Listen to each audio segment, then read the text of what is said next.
Hey guys, it's Vampire Mike from Sega CD Universe, and I have a very special video today. After many years of wanting to read this book, my good friend James Gruesome Ford wrote to me on Facebook and said, Mike, I know you want to read this book, let me send it to you. And he proceeded to order me King of an Empire to the Shoes of a Misfit, the third version by Myke, Hideous. So thank you very, very much, James, for sending me this. This was extremely kind of you, and I really, really appreciated it. Let me briefly just talk about my introduction to the Empire Hideous and Myke Hideous and who he is, for those that are unaware. I was working in GameStop as a teenager, and I think I had spoken about this in a prior video. Maybe I was 18 or 19. I possibly could have been 20. I wasn't there for more than a few years, and then I went on to a new career, or a career, I should say. Anyhow, someone had come in, and I wish I remembered what they looked like or the conversation, but what I do remember is he had a really cool t-shirt on. And I said, what is the Empire Hideous? I think it had bats on it and a picture of Myke Hideous, perhaps. And he said, oh, it's this band. Thought the shirt was cool, and I picked up the shirt. Didn't give me much more information about it. I proceeded to go home and look them up. Totally my bag. I loved it. Gothic rock, a little rawer than something like Sisters of Mercy, but in the same vein, sort of. So, Fields of the Nephilim, The Mission UK, etc. I love Gothic music. I love all types of music. In Excess, Sade, Faith No More, Suicidal Tendencies. The list goes on. Godflesh. I mean, I'm all over the board. Harold Melvin and the Blue Notes. So I totally fell in love with the Empire Hideous. Really into their albums. I believe I have one Bronx Casket Company album, which was a sort of side project by Myke Hideous, and 3 Empire Hideous albums, and I just ordered a 4th one. I just ordered remixes through time. But I have Body of Work, Time Will Come, I believe, and the other one that they put out. I apologize. I meant to pull these out for the video, but alas, I forgot. So, anyhow, great Gothic rock band that I really enjoy. Unbeknownst to me, Myke was from, or is from, I should say, not was. I don't think he moved, but I think he eventually came back to New Jersey. I'm in New York. I'm in Long Island. And I've written to him a few times over the years, expressed my appreciation for his band and his music, and had hoped one day to read this. So I'm very excited to talk about this. Now that I've prefaced this video telling you how big of a fan I am, let me just briefly talk about the book without giving too much away. Myke Hideous was a member of the Misfits for a period of time where he had went on tour with them after Michael Graves had decided that hockey, I guess, was more important than touring with the Misfits in South America. Myke was an acquaintance of the Misfits, Jerry Only, and Doyle, and decided to try out and eventually, garnered a spot on the Misfits for their tour. In the book, Myke really lets loose on the trials and tribulations of working with the Misfits, the personality clashes. At one point, previous to being, I believe, in the Misfits, he had a bout with cancer. Later in the book, he has another bout with cancer. So he sort of went through his life with, some medical issues. Also putting a lot of his life on hold, and things in his life that were important that he pushed aside to take these trips with the Misfits and not ever fully be appreciated. Sort of being bullshitted the whole time, by Jerry Only and the Misfits. Yeah, no, you're the lead singer. We're not taking tryouts anymore. You're the lead singer. And then being told, oh, it's a long trial period. So mixed signals, mixed messages, toothaches, and losing his voice and being sick during shows. I mean, it's the gamut of an up and coming musician. I think most of the book focuses on that. If you're a fan of the Misfits, you'll get something out of this. If you're a fan of Myke Hideous and the Empire Hideous, you'll get something definitely out of this. Myke comes off in this book as, it's an autobiography, if you couldn't tell. Myke comes off in this book as slightly jaded and cynical, and I say that with nothing but respect. He even calls himself cynical at the end of the book, actually.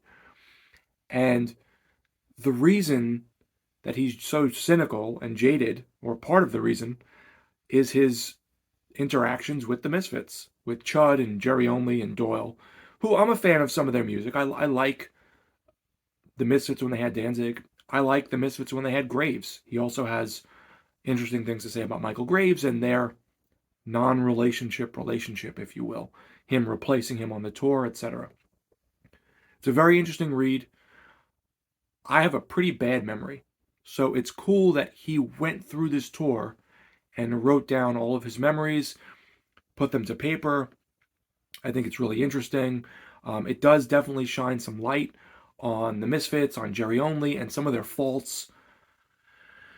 Listen, where does the truth lie? Somewhere in between. But Myke made notes on all of this, and it's interesting to hear nonetheless. It's disheartening in ways, but it's also interesting. I like the Misfits. Them and Black Flag are probably my two favorite punk bands. Admittedly, I'm not a huge punk music fan, but I do like those bands a lot. Most definitely when they had Henry Rollins and Glenn Danzig, and again, Michael Graves. And I have watched some clips with Myke fronting for the Misfits, which was very interesting, and I liked his style as well. But I read this more so going into it, not so much going against when he was in the Misfits, but because I was a fan of the Empire Hideous. And I'm grateful to learn more about Myke, his trials and tribulations, his family, his story. I think it's all very interesting. Funny enough, years ago, I was very excited to see his documentary come out, Living the American Nightmare. And it just sort of fell off the map. At one point, I had ordered some CDs from him, and I think they included a sticker, if I remember correctly. I might even still have it on my computer, on the side of it, because I have an old computer. And the documentary never came out. He goes into that as well. He actually, in this third revision, continues his story. So he goes into what happened with the movie, how it got edited and sort of fell apart, and he was in a battle over it. It's pretty interesting. So I thought it was a really cool book. Again, thank you so much to my friend James for sending me it. And if you're a fan of gothic rock music, check out Empire Hideous, hands down. Again, it sounds like a raw version of something like Sisters of Mercy or The Mission UK. I really love their music. I just ordered the remixes through Time, as I had mentioned. And if you're a fan of Myke Hideous or The Misfits, check out the book. You will enjoy it. It's a good read. It's about 300, I think, 70 or so pages. It took me a little longer than I would have liked. As I said to Myke in some Facebook messages, we have a small child, and between taking off of work to watch him, or things that come up in life, the holidays, etc., it's been a little hard for me to get through the book, but I've been doing it in small chunks. And today I happen to be off and have some time, so I was able to finish it. It's a good book. If you like autobiographies and those things I had mentioned, I think you'll enjoy it. Myke seems like a really interesting person. He seems like a heartfelt person who really puts his all into things, and I think in the book it comes across that because he's this way, he's become cynical because of how he's been treated in kind.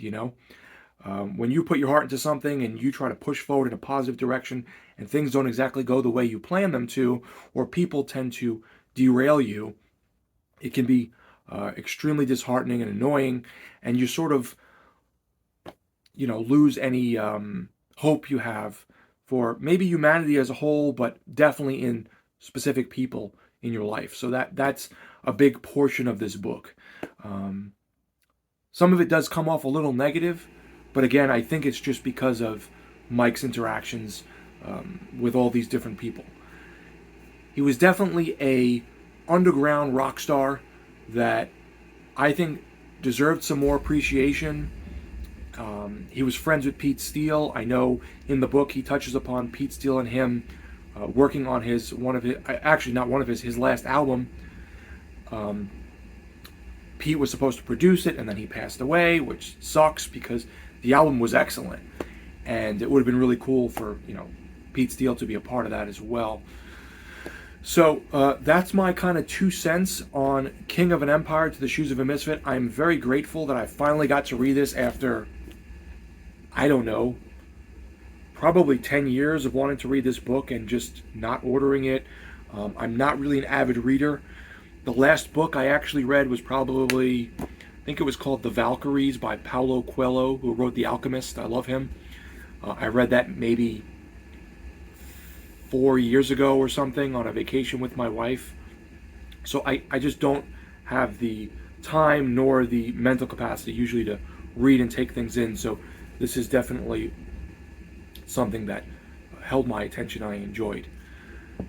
Big shout out to my buddy Bald Book Geek William James for pushing me to read, because he's constantly reviewing books on YouTube and Twitter, and sort of sprinkled that little jewel to that little seed to make me pick up a book again.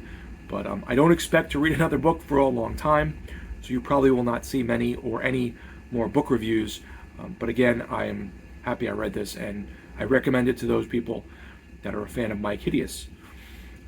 I will proceed to send him this video in hopes that he gives it his blessing.